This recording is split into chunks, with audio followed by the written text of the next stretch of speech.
Kayo po ba mga bossing ko ay isa sa mga napakarami mga pangarap sa buhay? Ay siya mga bossing, huwag kang panghihinaan ng loob.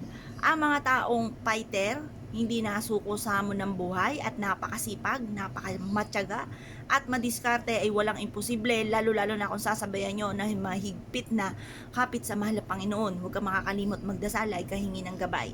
Ngayon pa mga bossing, ano po ba itong aking pinapakitang ito?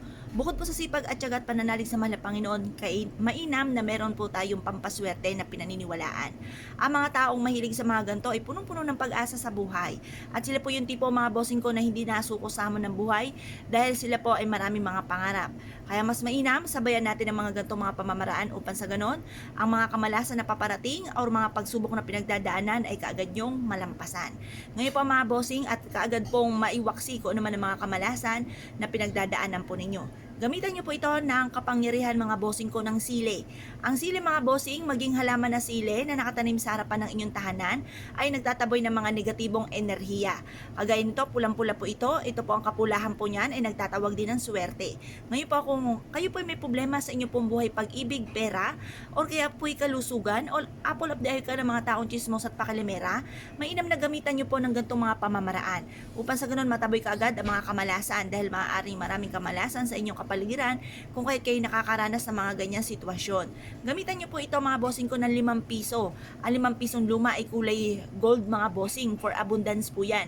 At yan po ay bilog para mabilis gumulong ang magandang kapalaran. At yan po ay metal para mas maging fighter po kayo sa hamon ng buhay. Yan po mga bossing, ang gagawin nyo lamang po ay ganito. Kumuha kayo ng 2 sangkap na ito mga bossing ko at pagkatapos ay bitbitin kahit saan kayo magtungo. Mag-wish ka ng mula sa inyong pong puso. Sabihin niyo po sa pamamagitan nito ay magtutuloy-tuloy ang pasok ng swerte at kailanman hindi ka na mamumblema tungkol sa usapin ng pera. Ngayon pa mga bossing, mag-wish ka ng mula sa inyong pong puso kung ano po ang nais po ninyo na maganap or nais po ng pagbabago sa buhay po ninyo. At pagkatapos mga bossing ko, ibilad niyo po ito sa sinag po ng araw hanggang alas 8 ng umaga. Makalipas ang alas 8 ng umaga ay kunin niyo po ito. At ito po nga ay pwede niyo bitbitin kahit saan kayo magtungo or kaya ilagay sa may pintuan po ninyo or itusok niyo po ito or tabunan niyo ng lupa na malapit sa inyong pong pintuan. Ang dulot po nito ay swerte mga bossing. Kung kayo pinaniniwala at nais po itong gawin mga bossing, huwag na po kayo magpatumpik-tumpik pa. Subukan nyo po ito dahil ito po ay subok na napakaswerte. Isa rin po ito sa paborito ko na pantaboy ng kamalasan. Kung kayo po mga bossing ko ay nape-pressure sa ngayon at parang ikaw po ay hindi mo malaman kung paano nyo susolusyonan ang problema, pwede nyo rin po itong iipit or ilagay sa ilalim ng inyo pong higaan or kaya po ay ilagay sa ilalim ng unan. Plastikan nyo lang po ito mga bossing dahil baka ito po ay maputol-putol, kumbaga dumikit pa sa punda ng unan or kumot. Kaya mas mainam naka-plastic po siya.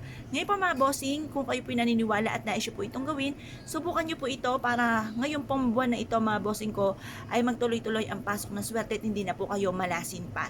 Or kung mamalasin man, may dumating na pagsubok, agad nyo po itong masusolusyonan.